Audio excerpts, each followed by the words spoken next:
Hi again. What you are looking at is my working radio art sculpture. This is the fourth video on a one-tube 1625 regeneration radio receiver. I would like to thank Mike Peebles for his 386 audio amplifier kit. Also Dave for his all-wave 1625 radio schematic. Third is my son-in-law, Dr. Paul Tichenor of Power Technology, for his DFX audio enhancer.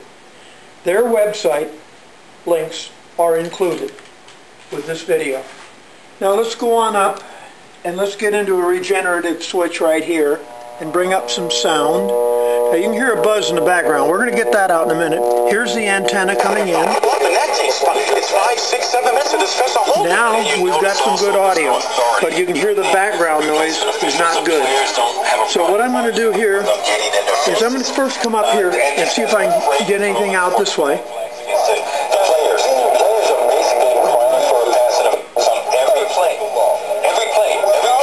Okay, that's pretty good. Now this switch changes coils, and you see this changes programs. And this switch changes coils, and you get different programs. Now, let's go down here and take this filter and flip the filter in now. They're not intimidated by the crowd. There. Now, hear how clear that is? Okay. Well, how many times has that happened? Let's go into here and just pick up a couple radio stations. Exactly right. These guys are getting away with it. In other words, you can say it this way. Jesus did everything the law said. Okay. Now let's go over to shortwave right now. And let's bring this to around 40. That's where my station should be. Now let's bring it into a better... Here it's coming back in. This is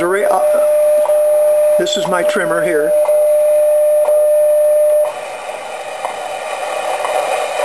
Now let's hear. We should get radio. Anyway, this is my volume. Here it is.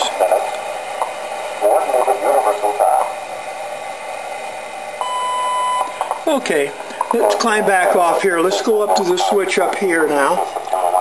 And I'm going to flip this over. Okay, now we're going to go into our audio. Let's go into this area right here. Come right up on it real close if you can. Okay. 0 to 60 in 1.9 seconds.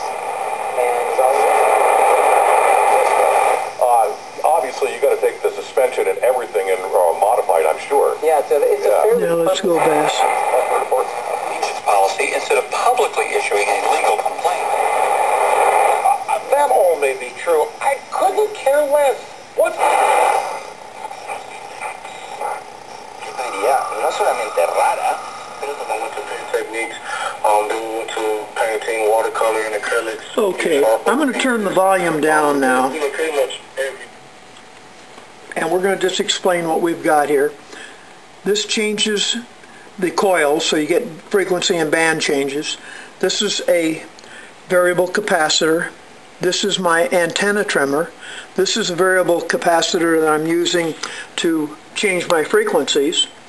This is just a tube that's lit up for decoration only. It's a transmission tube. It comes way back out of the 19th century. I doubt if it ever worked in modern day. And it goes up and the power comes down through here and up there. Up here is a band changing switch, a regeneration switch, another amplification switch, and of course you can see part of the circuitry for the 1625 tube. And somebody said one time, how do I know that tube is doing the work? Well, let's just do something here. See if we can bring up, let's change.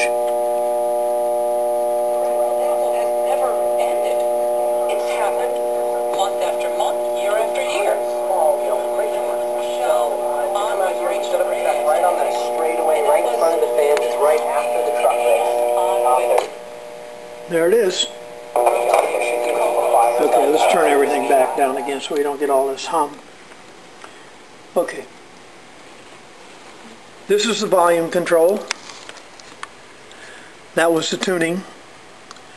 Band. This is the off-on switch for the unit. You can turn it off or on. This is a 12 volt. These are the phones or the speaker coming in from that Atwater speaker. This is the ground and the antenna.